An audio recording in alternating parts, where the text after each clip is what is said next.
Hello. Steven. Yes. Steven. Steven. It has been a historic week in the world of video games.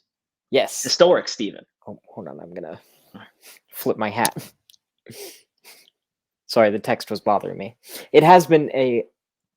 Is it historic or historic? No, it's historic. What? Sorry, Steven, I watch a lot of British comedy stuff. They say things weird. historic week. And no, I'm not talking about Horizon Forbidden West getting a new trailer showcasing the villains in the story. Which was beautiful. no- I'm glad that Varl is back because he's a very attractive man. And no, I'm not talking about Yu-Gi-Oh! Master Duel launching on Android, Xbox, PlayStation 4 and 5, and the Nintendo Switch for free for those to play. Which we should Which be is on talking my about, only and we'll at the time. probably talk about that in the next episode. Steven, you sent me a text roughly about 8 a.m. Tuesday morning. I was at work. I was grumpy. I'd only had 2 cups of coffee at the time. And in this text, I see that fucking Microsoft has started a deal to acquire Activision Blizzard. Steven, there's a lot to unpack there. All right. Yep. The biggest thing that doesn't need much talked about because we all know why is that Candy Crush is now an Xbox game. Okay. Candy Crush is now an Xbox game. That's big fucking news, Steven. That's the biggest game, I think, in the acquisition. It certainly is. Actually, it probably has the biggest player base, to be honest. It's unquestionable. Steve, we're going to unpack all this historic moment. Well, in an episode. Sorry, go ahead and finish. You interrupt me again, Steven. I'm going to come hurt you, okay? I'm sorry. I'm going to find you. I'm not even have to find you. I know where you are. I will come hurt you and then come back here and continue the stream. You understand? And I will make you go through it the whole way. There's no breaks. I was just going to say that before we get into Steven, our discussion, I think we need to do like sort of a timeline of events because there have been like little developments over the past like couple days that I think are important. That's 3 days. Sorry. That is the third days time. All blur. Steven? Go on, continue. This is Dual Senses, a PlayStation podcast where we give you our 2 cents on all things PlayStation. My name is Alex Wolf, joined here with the one, the only, the interrupting Steven Morrow. You can join the show each and every week at 9 or 9:30 Eastern PM on Twitch, on YouTube. You can follow the show at TweetMTF on Twitter. You can support the show by going to mtfproductions.com/donate, where you can donate as little as $1 to help the show grow. So I can find ways to cut Steven and turn him into a robot so he can no longer interrupt me in the opening when I have told him numerous times I have a fucking great opener ready to go. Only for you. I'm sorry. Son of a bitch. That's a lie. Your mother's a great woman. Anywho, Steven, Microsoft is acquiring Activision Blizzard King, whatever you want to call them, for $68.7 billion. This is historic for a number of reasons. One, probably the one being this dollar amount and the size of this acquisition is up there outside of video. It's by far the largest video game industry acquisition, but it's up there with like the size of Disney buying Fox, with Disney buying Marvel and Disney buying Star Wars. This is bigger than, like, for comparison, Microsoft spent $12.7 billion purchasing ZeniMax in 2021 or was that 2020? I can't remember, but that's when it happened. That's fucking huge. Okay. This has caused all sorts of madness and chaos throughout like the industry. Like everyone's talking about it. Like it's Friday. This happened Tuesday and we're still talking about it. Buildings are on fire. There's riots in the street.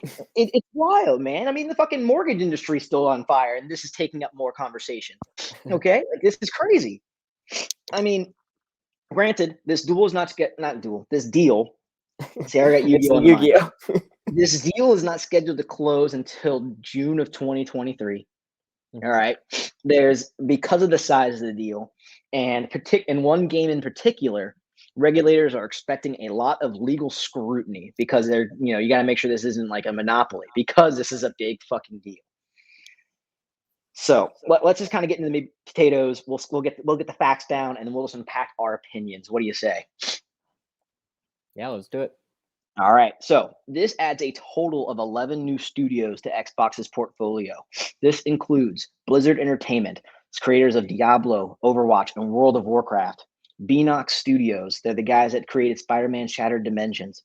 Digital Legends, most notable thing they put out is the Respawnables. And they were actually recently acquired by Activision Blizzard last October. They've typically just, muddled around in the mobile game space. High Moon Studios, they developed the critically acclaimed Transformers War for Cybertron and Fall of Cybertron games. Infinity Ward for the Call of Duty Modern Warfare franchise. King, Candy Crush, Radical Entertainment, creators of The Simpsons Hit and Run and Prototype.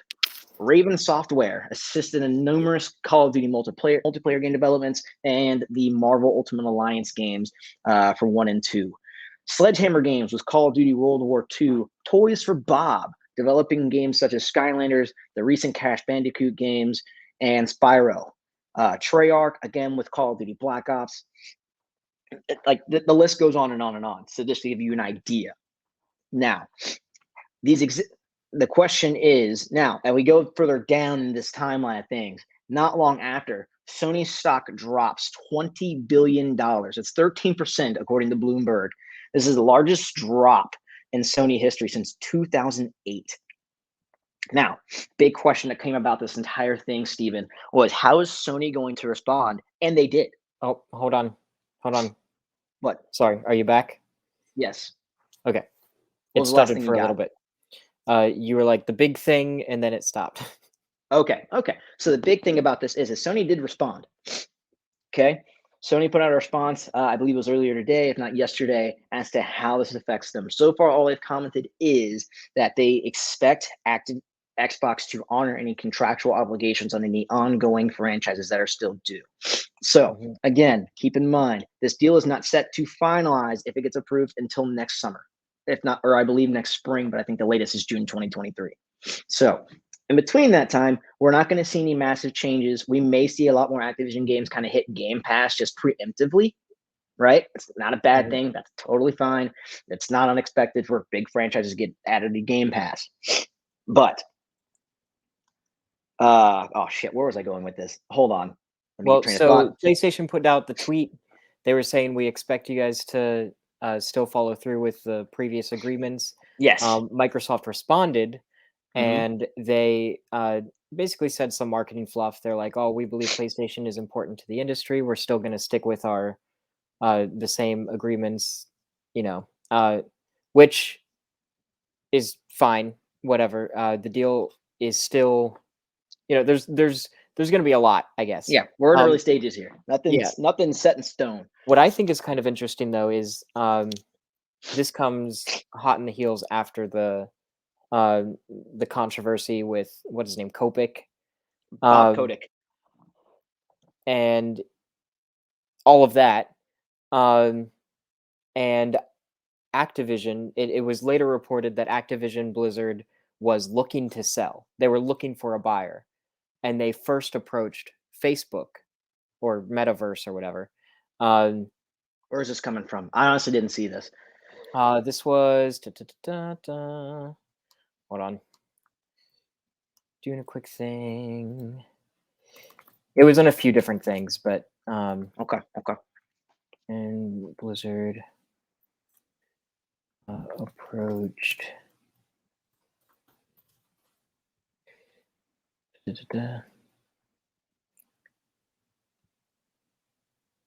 So there's VentureBeat, Yahoo Finance, PlayStationLifestyle.net.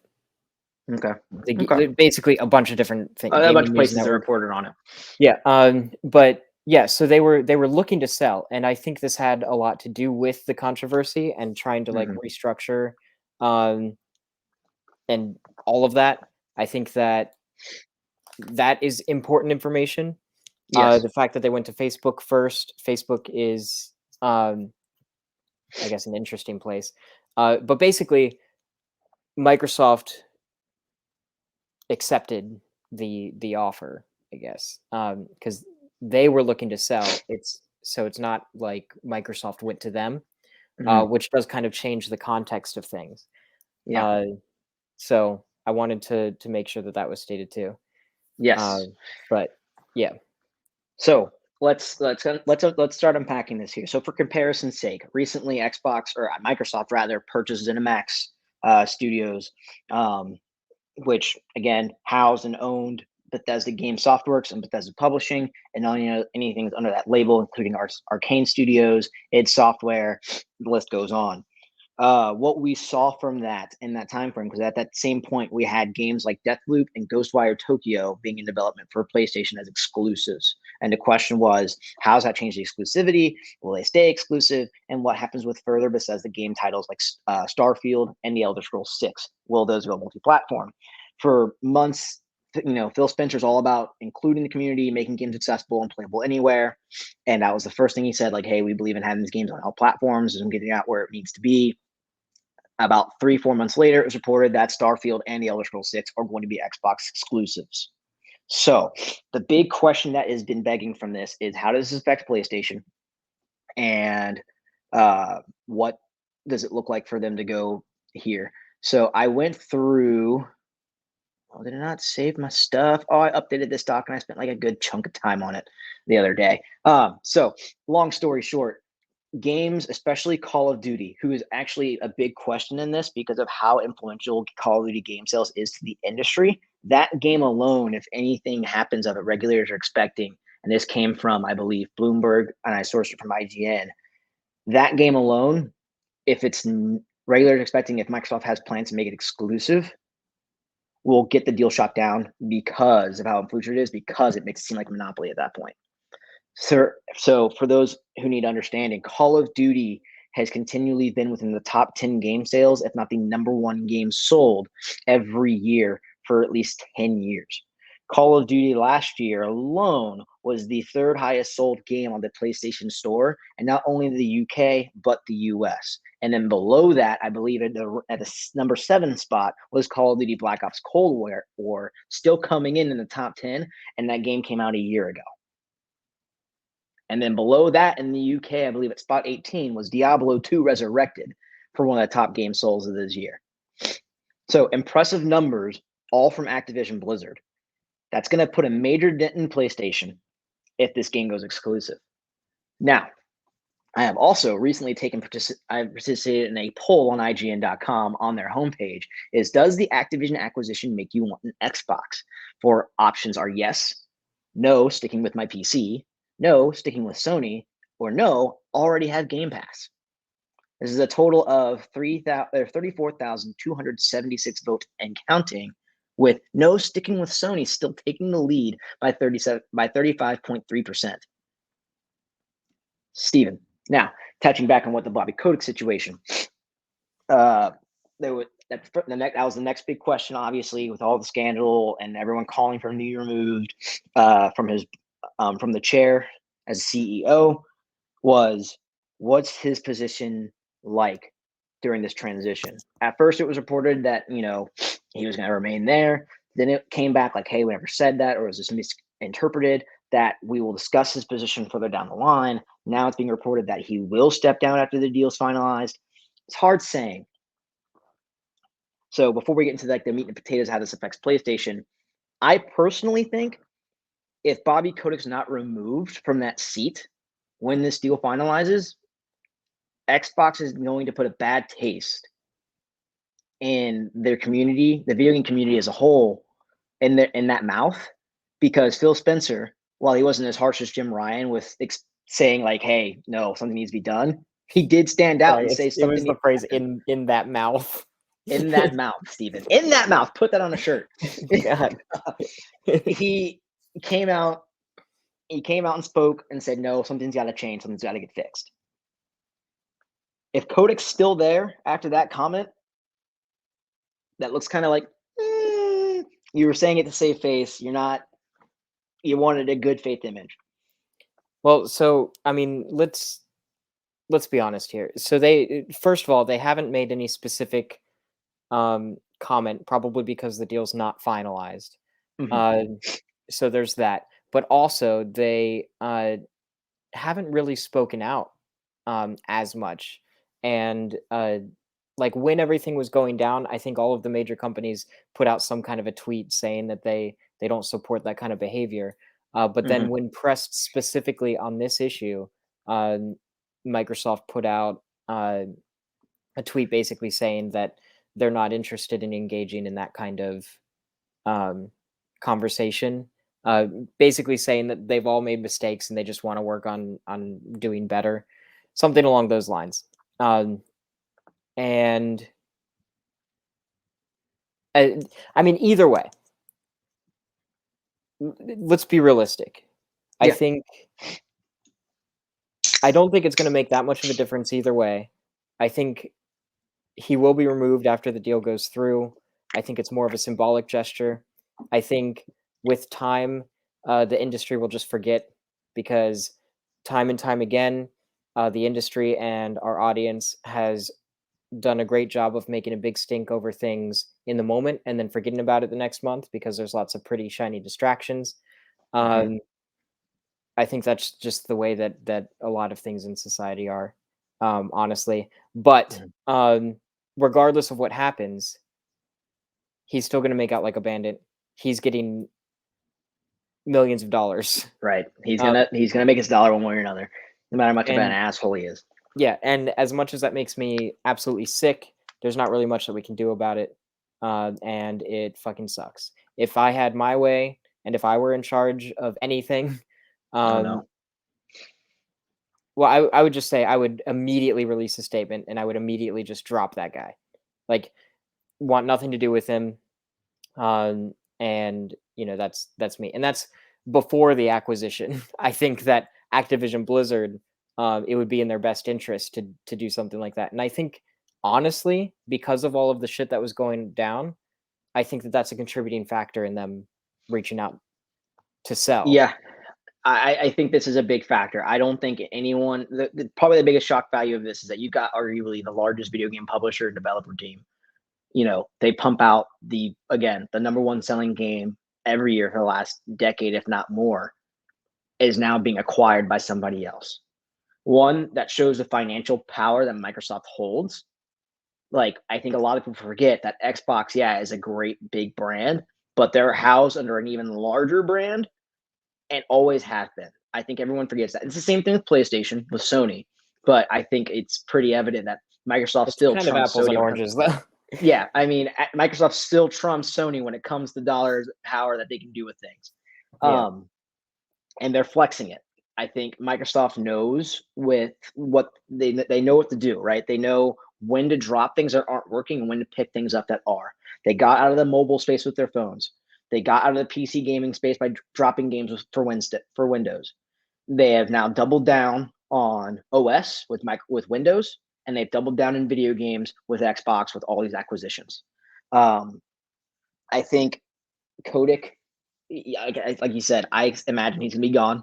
Right? I don't see a reason to keep him on board after this with Phil Spencer at the helm and all this bad press. Last thing Xbox wants to do is shoot themselves in the foot with this. Um, I also, real it's fast, I do want to say it will be a symbolic gesture. Um, Microsoft does not have the best track record either when it comes to uh, sexual harassment or inequality in the workplace. And I mean, to be fair, there have been accusations on the PlayStation side of things as well. not to mention a pedophile that was just caught on camera Yeah, about a month yeah, ago. So but he was dropped immediately it was immediately. within Yeah. So 24 hours. Boom, to gone. be fair, we're talking an employee at PlayStation, not the CEO, Yeah, yeah, who has to be removed by the not the board of guy in directors. charge. Yeah, so there's a lot there. Now let's just get into it, Stephen. How does this affect PlayStation in the long run if this deal goes? If Microsoft goes and says, "All right, it's finalized. These games are going exclusive," what's Sony's or PlayStation's next move? How do they stand tall at the end of this? So, um, first of all, I think that uh, this isn't going to affect anything for at least I'm gonna say at least 2 years. Okay. Because they have the agreements already. The deal's not even finalized for another year. Uh,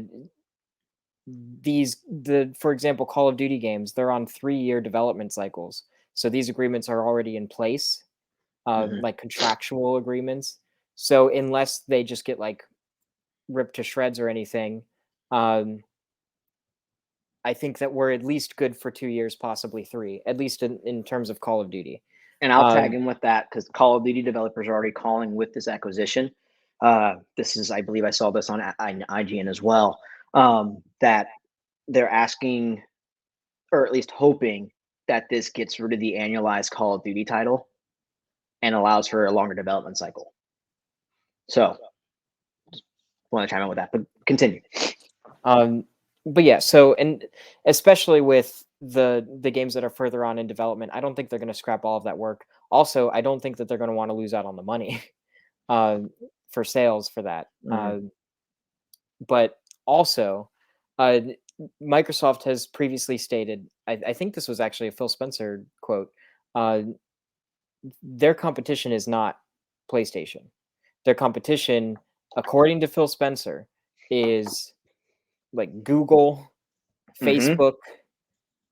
They're sort of larger entities. And if you Yep. look at Google and Facebook, we can see them more as sort of like platforms for, uh, I guess, media Just or content, yeah, they're a little bit more, uh,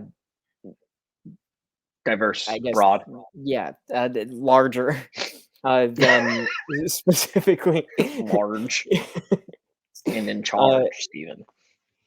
than specifically video games. PlayStation is very much so focused on video games and tangentially related technology, content, electronics, things like that. Hmm. But very much so video game focused. Microsoft, and we've seen this transition in the past 10 years, has been focused more on services. Even like if you look at Xbox One development, or during the Xbox One generation or Hmm. the console, um, Microsoft kind of took a step back even from first party development. Uh, and like you could tell that the focus wasn't there. They didn't have as many exclusive titles, uh, at least from their in-house studios. And if they did, some of them were like you could tell that they weren't putting all of their eggs in that basket. Like Hmm. something like Crackdown 3. That was like a marquee title that they released, and they shit the bed on that. And I think it's just because they were not focusing their finances and their attention in that direction. I don't think Microsoft is trying to cultivate a, a creative development environment for the next best um, AAA game or anything like that. I think that they are buying up companies and just letting them do all of the work in that regard. The Hmm. only thing that I'm worried about is Microsoft traditionally is not very good at managing multiple studios and multiple teams. They might have the money, but I don't think they have the they don't have that culture cultivated when it comes to game development. So I'm very scared for what this means for literally all of the studios that they've acquired, all of the developers and all of the teams. And I think that consolidation and just buying up all of these different people and studios is bad for the industry. I think it's bad for creativity, and it's bad for game diversity. And that's a big reason why I'm against the whole thing going on with Tencent. And I brought this up in the past. The whole Chinese Yeah. government involvement aside, I think consolidation is bad. Um, and I'm worried about the same thing with Microsoft, honestly. As far as how this affects PlayStation, I know that the poll that you interacted with on IGN is just an IGN poll. It was Right. just like a couple 100,000 people. But you saw it yourself. No, this doesn't make me want an Xbox. I'm sticking with PlayStation. That was the number one result on there. I think that Hmm. PlayStation is interesting because there's a shit ton of brand loyalty, bland loyalty. There's That too. there's a shit ton of brand loyalty, and if people want a specific kind of gaming experience, they go to PlayStation. And I don't think that's going to change. I don't think Microsoft is going to um, be extremely competitive in that environment either. Mhm. And even if in, let's say, in 4 or 5 years, uh, Call of Duty is exclusive to Xbox platforms or Game Pass uh, platforms, um, PlayStation is now, we know that they're working on a large scale multiplayer game with their arguably their largest, most important studio, Naughty Dog. Um, we know that that's happening. So I think that they're going to be pushing more genres than just the typical, third person narrative based action game that Mhm. PlayStation is sort of known for.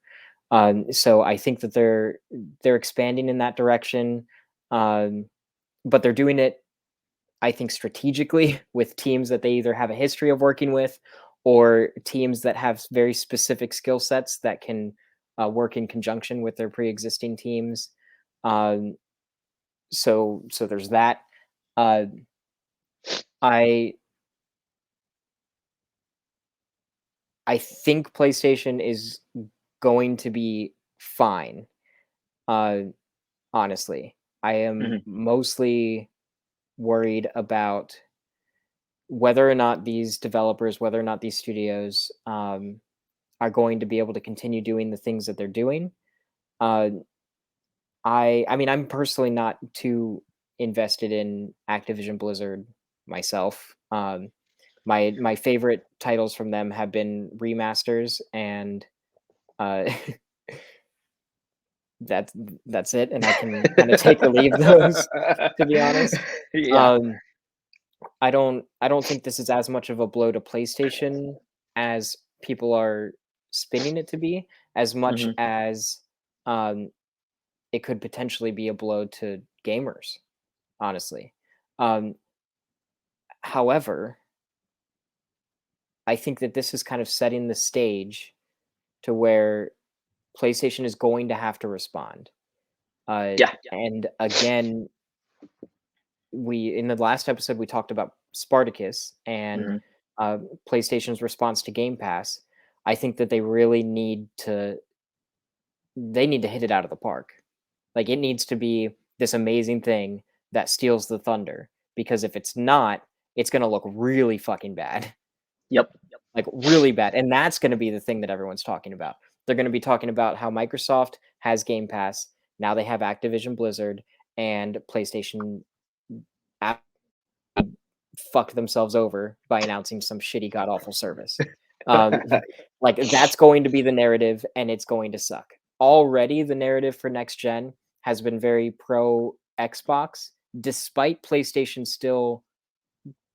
I don't want to use the word winning, but dominating in sales, um, and kind of dominating in the business side of things, I guess. Um, a lot of the conversation has been skewing in Xbox's favor. Um, my big question is there a future in which Game Pass shows up on a PlayStation console? So this is where I'll give my 2 cents on the whole thing, Steven. So Mhm. I agree with you on quite a few things there. I don't think. Is there an echo? Do you hear that? I'm not hearing an echo. Okay, then it's just me. Don't worry about it. I don't think Call of Duty will go exclusive. I think it's too big. I think Microsoft and Xbox will stifle themselves by taking a game that large that sells copies on top of copies on top of copies and then limiting as to where it's available. I also think Xbox realizes that. Phil Spencer has said that his goal with Xbox is to make their games accessible and playable on as many different platforms as possible. We've seen that. I mean, if you could really fast look up what game sales were for MLB The Show 21 on Xbox One and Xbox or on Xbox platforms compared to PlayStation. That's where I think It you might see a difference. it sold more on PlayStation. I just recently Um, what's the year? Okay, 2021. it was 21. So Okay, that's I'm where looking it up. that's the thing. So I don't if what I expect is that label, we will start seeing more games with the Xbox Game Studios opener on PlayStation consoles. I think we'll start seeing that more often. And I think because of that name alone, much like MLB The Show, granted, bit of a different situation since it's an in-house PlayStation game and has been for some time.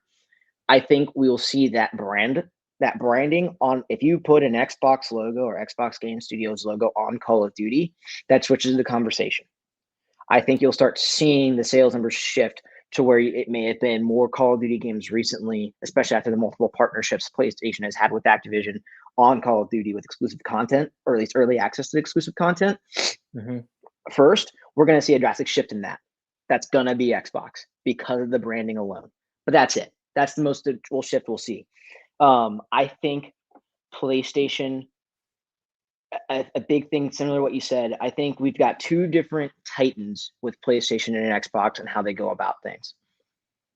Xbox is going to have the most solid first person shooter library on any console ever after this acquisition.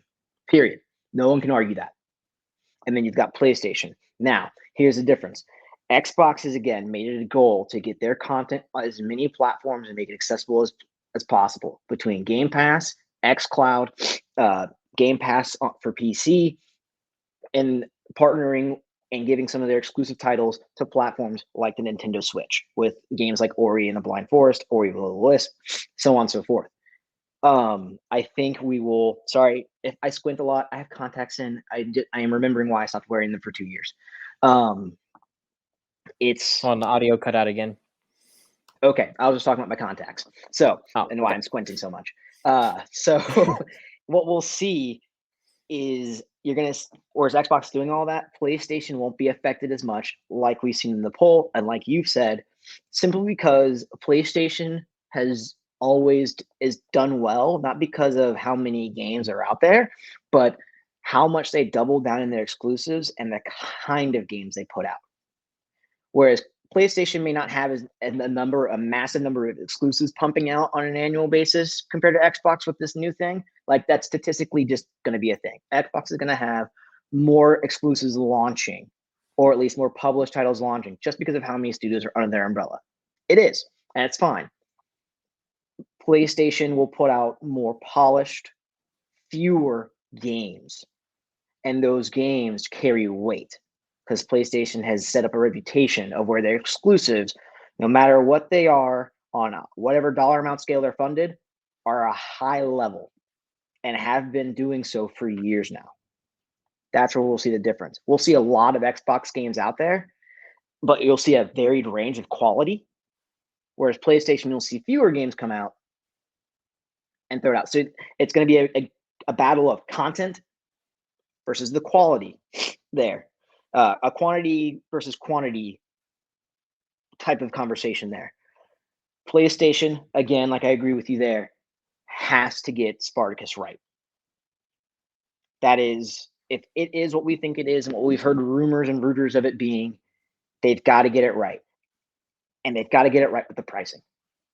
Pricing will be key. The biggest shot in the foot with PlayStation Now, cloud gaming's out there and it's working. Xbox is doing it, period. The conversation's done. It can work, it can be done, and it is being done. It just doesn't work on the Switch. It doesn't work on the Switch. Rest in peace, Kingdom Hearts 3. And everything else cloud-based. Anyway.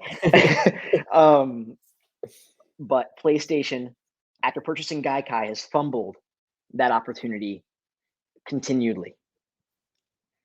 They need to get the pricing. Well, to be fair, though, I think that okay. They get the price. I think they've probably polished it now, but the problem, because I think PlayStation Now works, and I think the quality's there, but the pricing structure and how PlayStation Now works is so muddled and so confusing, and has been for so long. Even when they revamped it and fixed it, it still didn't take off because it's too little, too late.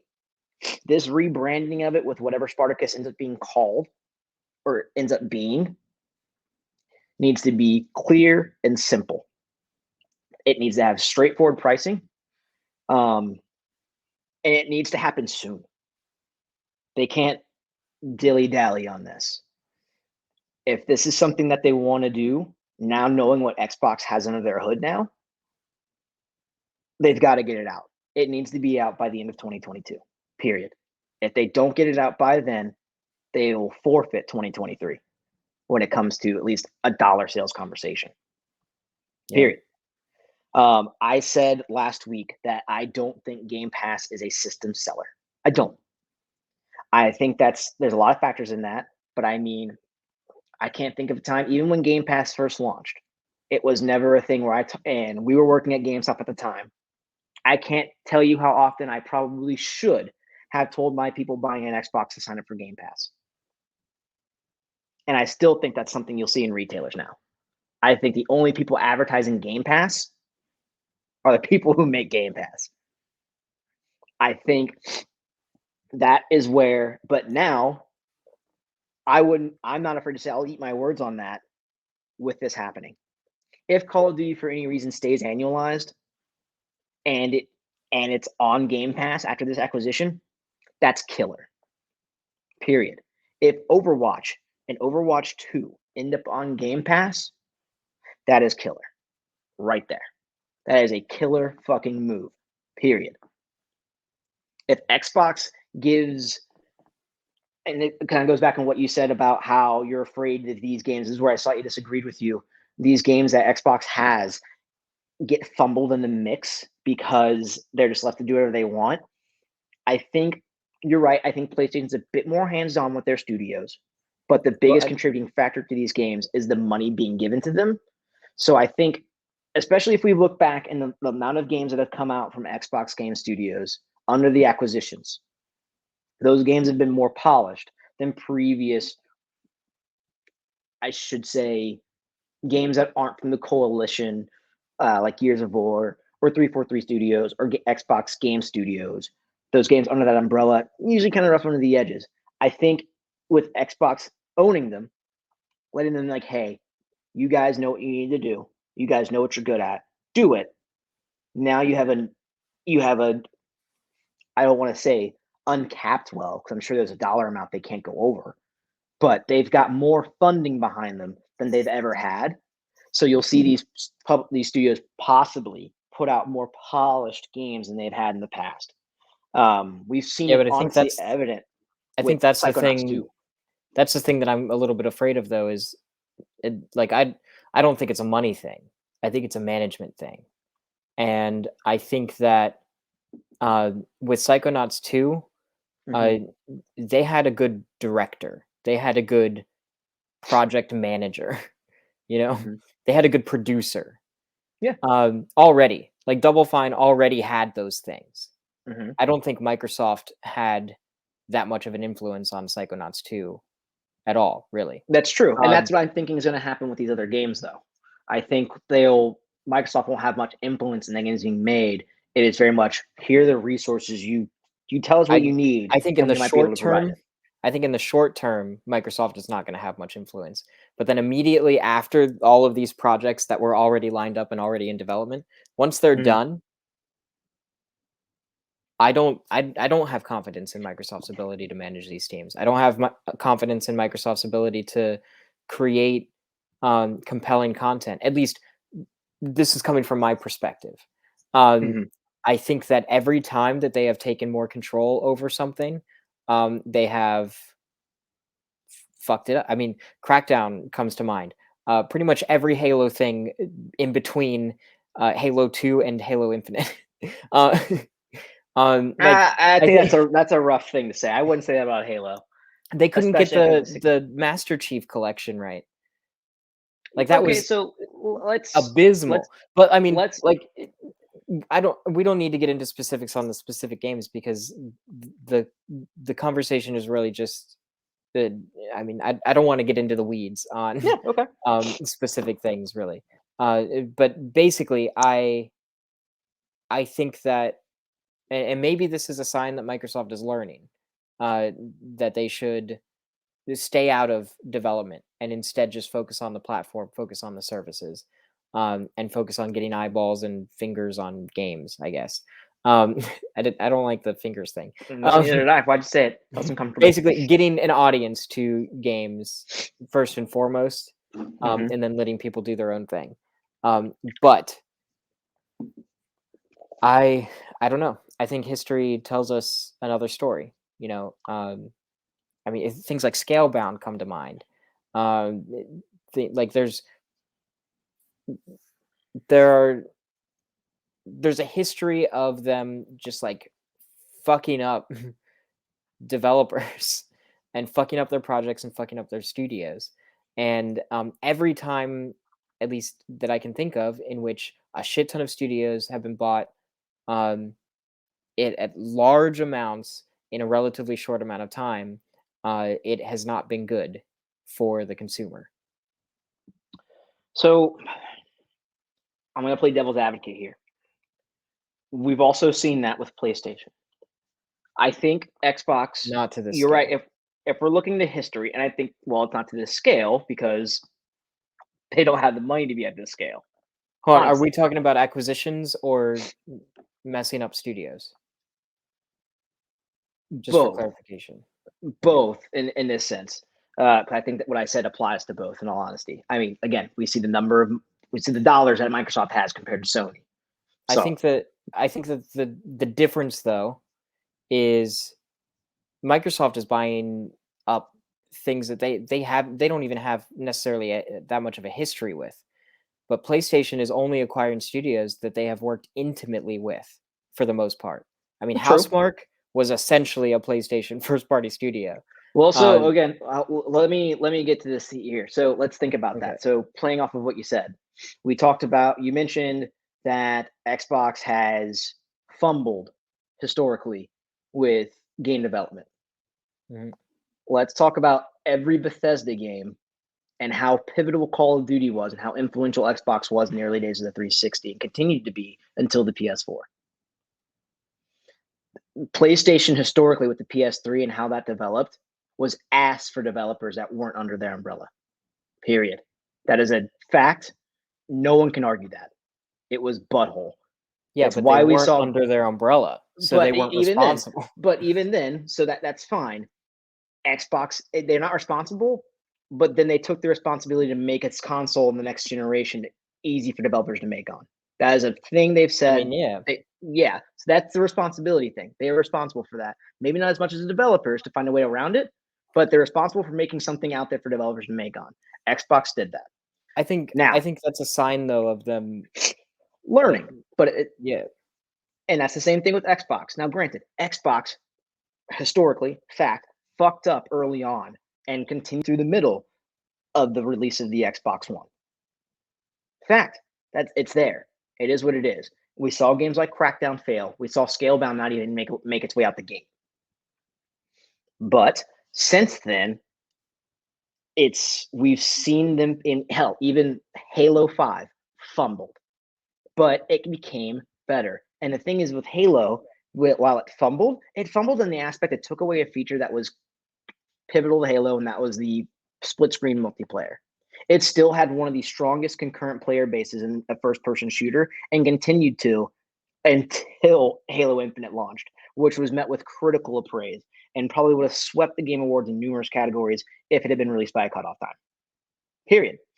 That's why it won so many fan voted awards when it was eligible, because it wasn't available to win anything else because it missed the cutoff for the judges. Period. Mhm. We've seen games like Forza Motorsport and Forza Horizon continue to take awards and be breathtaking every year. Can't argue that. Xbox has learned. Yes, have they historically fucked up a lot? Oh, yeah. But we can't argue that they haven't improved, especially in the last 5 years. I'm not saying that they haven't improved, but I don't think so. Microsoft, I think, has less excuses. I mean, you said earlier that the scale is different because Sony doesn't have as many financial resources as Mhm. Microsoft does. Um, and yeah, they're not responsible for as many studios, especially not now. Um, I mean, they were actually responsible for more in the past than Microsoft was when it comes to first party. But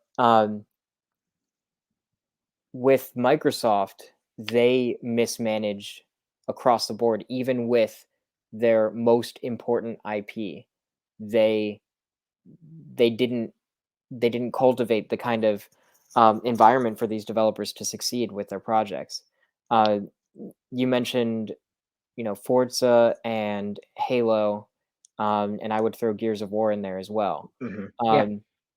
That's like it for all of the Xbox One life cycle. Like those were like the three pillars that were carrying the entire team, and uh, like that's it. And they had Mhm. more resources than PlayStation did.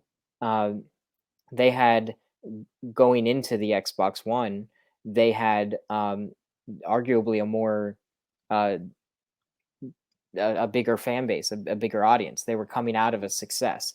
Oh I know yeah. PlayStation ended up outselling the PS3, ended up outselling the 360, but it was a brutal crawl Yeah. to get to that point. Whereas Microsoft came out the gate swinging with the 360, and they just kind of kept doing that. Uh, when they had all of that momentum, and then they floundered it so horribly, I think that kind of shows how when they're given more responsibility and given a little bit more leeway with like freedom to make their own decisions, I don't necessarily think that they're going to make the best consumer decisions, and I'm If standing we're by that. I think. talking transition from generation of consoles, though, that same argument can be made from the PS2 to the PS3 early out in the gate. Yeah, yeah. I mean, that's true. So That's yeah. true. Um, And I also think that when a developer, or when a in a highly competitive industry, when a mhm. business gets their teeth kicked in, they have a tendency to come back swinging. And I think that is happening right now with Microsoft, most definitely. Yeah. Microsoft is now in the position that PlayStation was in right before the PS4 launched, or like, around PS4 launch, where they were coming out of a kind of shitty situation, and they're responding to it, and they're pulling out the big guns because they need to. However, that's what's interesting about this is Microsoft doesn't need to. Uh, because it's one of those situations where it's too big to fail, really. Whereas with PlayStation as a brand was carrying Sony for a hot second. Like the PS3, um, like not just PlayStation as a brand, but Sony as a brand was kind of teetering, especially during early PS3. Yep. And so the difference for survivability, or like how critical the situation is for the businesses, again, they're so different, and it has a lot to do with that financial risk as well. um, Mhm. but with that being said, after all of this, I mean, the big part of the conversation is how does this affect PlayStation. I'm hoping that this starts a fire under PlayStation's ass, and that's what I'm most excited about. Like competition like this, Mhm. whenever they start pulling out the big guns, Nintendo can just fuck off on the side. Um, That's 2 weeks you've taken a dig at Nintendo. Like a very harsh and specific dig. it's just not But the same conversation. It's just not, especially right now. They're playing their own game. You know, PlayStation, Microsoft, they're in the they stadium also right play now. nice with Xbox. So Yeah, but PlayStation and Microsoft are in the Coliseum. Nintendo is over on the playground. They're on the swings, teeter totter. And then every now and then Microsoft just like, oh, take Cuphead like a few months earlier. They're like, oh, you can have Banjo, I guess. That's just how it is. I'm savage. sorry. That's what it Savage. is. Right now, Animalistic, Steven. right now, Barbaric is what that Microsoft was. and PlayStation, they're in the Coliseum. Boy, boy, But boy, boy, boy. but no, that I'm most excited though about how this keeps going. How is PlayStation going to respond? Is Microsoft going to play nice? Are they going to do the big evil corporation thing and just buy up everyone until they get sued? Like, what's going to happen?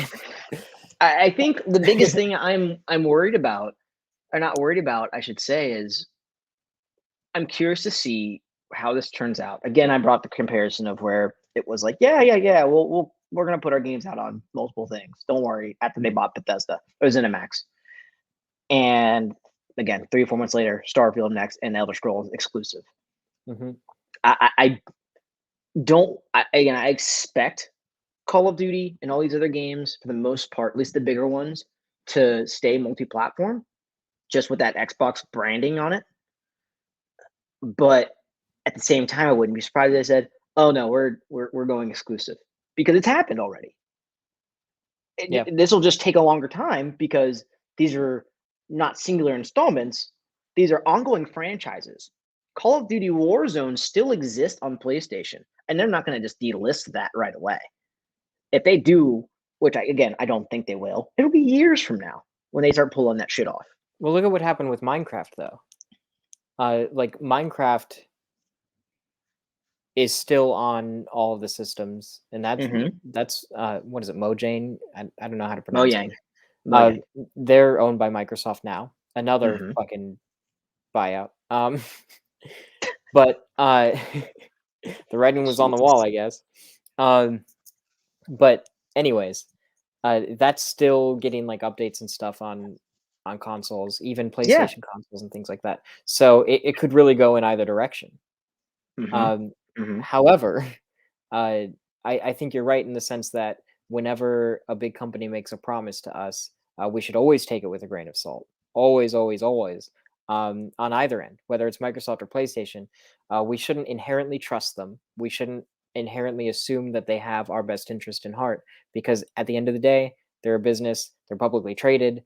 Their loyalty is to shareholders and to profits, and they're going to go where the money is. And that's why these moments, this moment that we're in right now, this historical moment, is exciting, because the only way it can work out is in the favor of the consumer. Like it's very strange, but when the shit gets real, Mhm.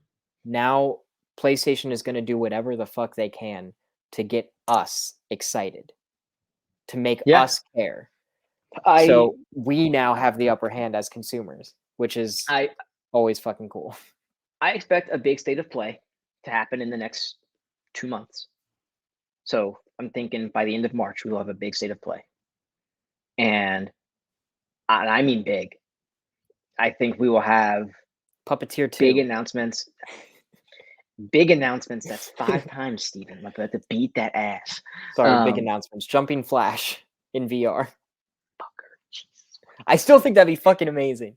No one's asking for that, Steven. I'm asking for that.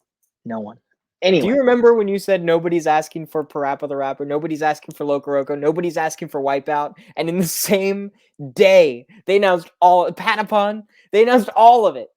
I cried. There's video evidence. such a bitch. Any hooser. I think PlayStation's going to come out the gate swinging. They know this is a blow to them, but they also know where their strengths are. I honestly think if we get a big impactful thing from this, it's like I said earlier, Xbox has the strongest FPS library out there now, like period, under their umbrella. PlayStation hasn't had that in a while. They've kind of just banked on Call of Duty and Destiny before it, with again partnership with Activision. Um, I imagine we might see a big, strong first party FPS come from a PlayStation studio.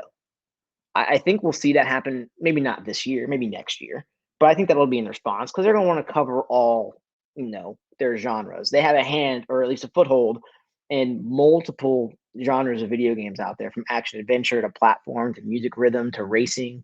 They've got some kind of a tent pole there. Maybe not big tent poles, but there's a game with that genre that you synonymize with a PlayStation title. And right now, they just don't have that. The last one was maybe Killzone, and Guerrilla's busy with Horizon. Insomniac, as far as we're aware, is not doing anything with the Resistance franchise.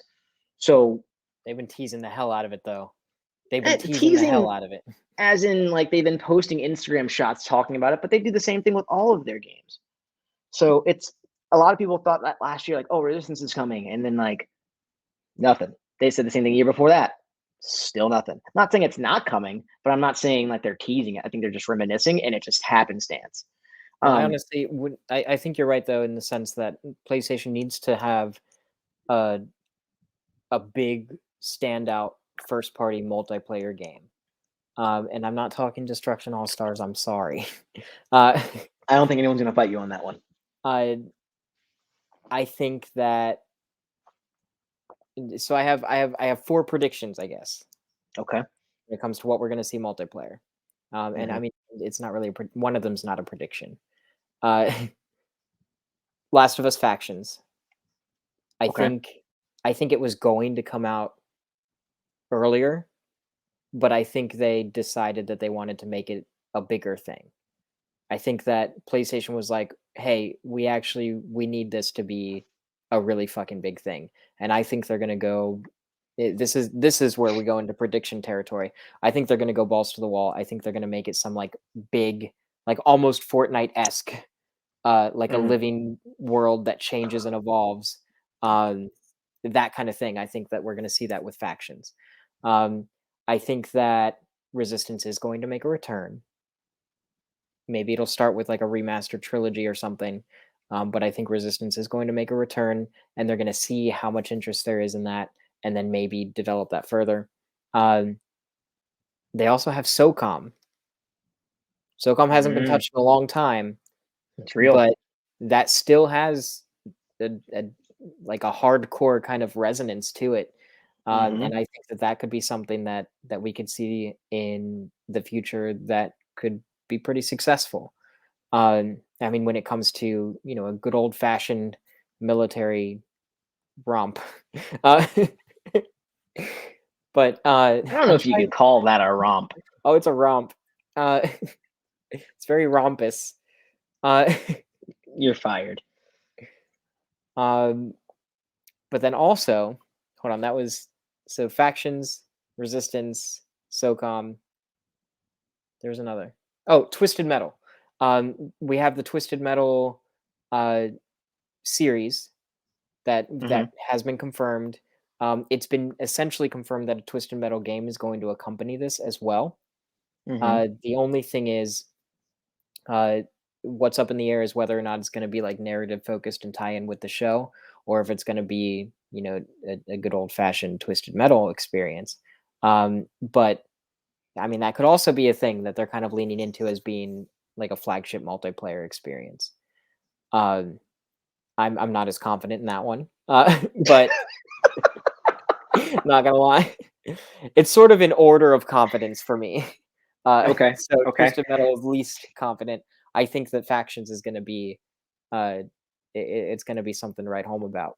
Uh, and I mean, me personally, I would shit myself if Resistance came back. I love Resistance. I wouldn't actually shit myself. Just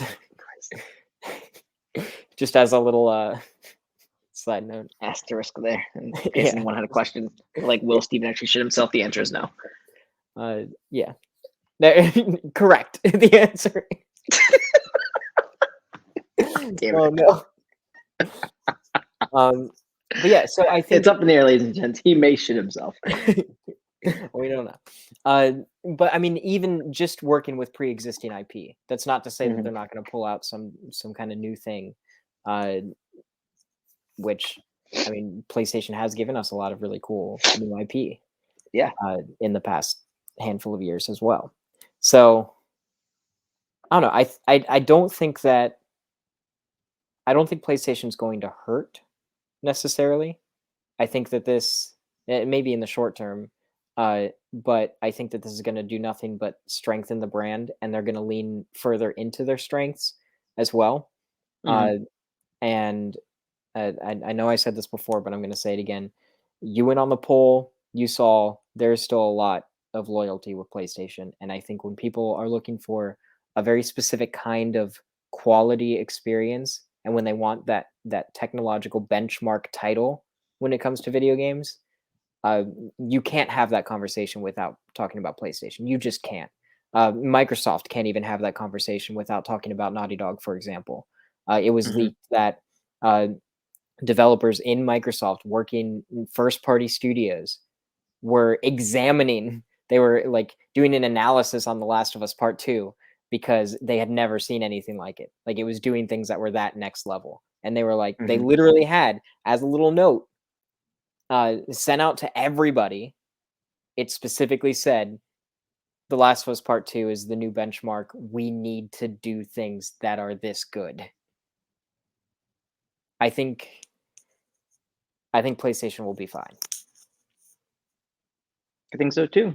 Steven, we unpacked a lot this week. I'm sure there'll be more fallout from this in the weeks to come.